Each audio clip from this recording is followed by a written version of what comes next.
দাও, ধরো তোমার 1000, এ ধরো তোমার 1000। না কন্ট্রাক্টর সাহেব, আমার লাগতো না, আপনার কাছে রেখে দেন। আমার শুধু 100 টাকা দিলেই হইব দুপুরে খাওয়ানোর লেগা। ঠিক আছে, তুমি সাইডে যাও, দিতেছি। এ ধরো, কাটা কয়েছো আজকের বিলটা নিয়ে যাও। এ ধরো তোমার টে,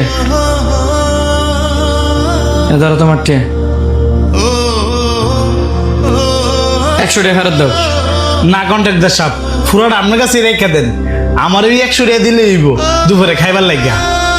প্রতিদিন 100 টাকা করে কি নাও? তোমার সবটা তোমার কাছে রেখে দাও। না না না, আপনার কাছে রেখে দেন। ফরত তো হিসাব লে ফেস লাগবো। ফেস লাগতো না, আপনি পরে হিসাব করে যা দিবেন আমি তাই নিমু।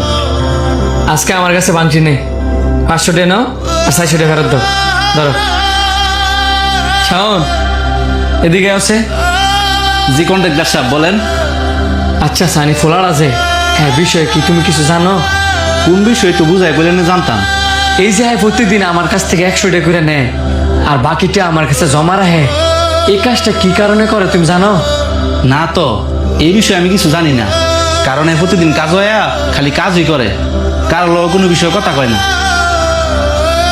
আচ্ছা তুমি তোমার কাজ করো, আমি দেখতাছি।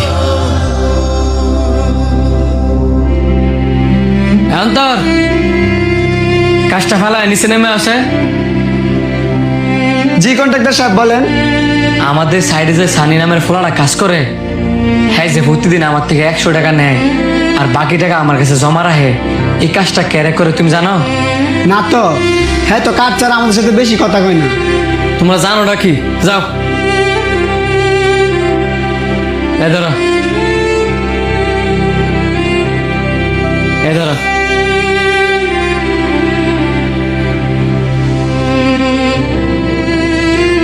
এ ধরো। না লাগতো না, আপনি প্রতিদিনের মতন আমার 100 টাকা দিলেই হইব। আরে ধরো, তোমার টের জিম্মি আমি রাখতে পারতাম না। কেরে কন্ট্রাক্টর সাহেব, আমি কি করছি? আরে তোমার পরিশ্রমের টিয়া আমার কাছে দিয়ে রাখবা কি লিখে? সবাই কাম শেষে টিয়া লেগে পাগল হয়ে জায়গা, আর তুমি কি না তোমার টিয়া আমার কাছে দিয়ে রাখো? আমি তোমার টিয়া রাখতে পারতাম না। আমি আজকে আছি, কালকে নাও থাকতাম পারি। মানে? আরে বেটা, আজকে আমি বাচ্চা আছি, কালকে আমি বাচ্চা নাও থাকতাম পারি। তখন তোর ঋণ পরিশোধ করবো কেনায়? কন্ট্রাক্টর সাহেব, আপনি মরে গেলে কোন দায় দেবেন নাই। বৃষ্টি নামতেছে, তুই সাইডে আয়। আচ্ছা তোমার সমস্যা কি করছে? টিয়া নিতে চাও না রে? আমার কাছে টিয়া থাকলে আমি নষ্ট হয়ে যাবো গা। না ফেসায় বুঝো এখন। যার ঘরের গার্জেনই বালা না, খায় বালা থাকে কেমনে?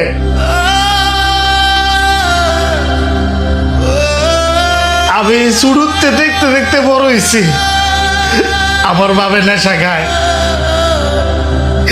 এই প্রতিদিন নেশা খাইয়া খাইয়া আইয়া আমার মার উপর অত্যাচার করে। আমার মারে অত্যাচার করতে করতে করতে করতে আমার জীবনে তো আমার মারে সরাই দিছে। আমার বাপের এই নেশা খাওয়া দেখা দেখা মা হারানোর দুঃখে কষ্টে আমিও নেশা খাওয়া দেখছি। অল্প বয়সে সুন্দরী একটা মাইয়ারে বিয়ে করছি। দিন শেষে আমার বাপে যেই পথে চলতো আমিও সেই পথে চলা শুরু করছি। প্রতিদিন নেশা কইরা কইরা বাড়িতে বোর অত্যাচার করতাম। এই অত্যাচার সহ্য করতো না ভাইরা, আমার বউ আমার তালাক দিয়ে গেছে গা। এরপরে তো নিজের শুধরানোর চেষ্টা করছি। এই কারণে টিয়া নিজের কাছে রাই না। এই টিয়া ভাইয়া যদি আবার আমি নেশা করি, ভাই আপনি কি চাহান আমি টিয়া ভাইয়া আবার যাই নেশা খাওয়া শুরু করি? যদি না চান, আমার গার্জিয়ান মনে কইরা এই টিয়াগুলো আপনার কাছে রেখে দেন। তুমি যে তোমার বুলা বুঝা নিজের শুধরে নিছ, এই জন্য তোমার ধন্যবাদ।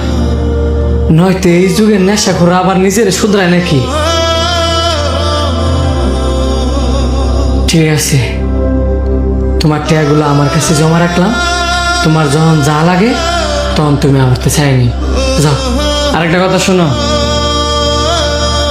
আল্লাহর দোহাই লাগে এই নেশা পানি আর কোনোদিন করো না।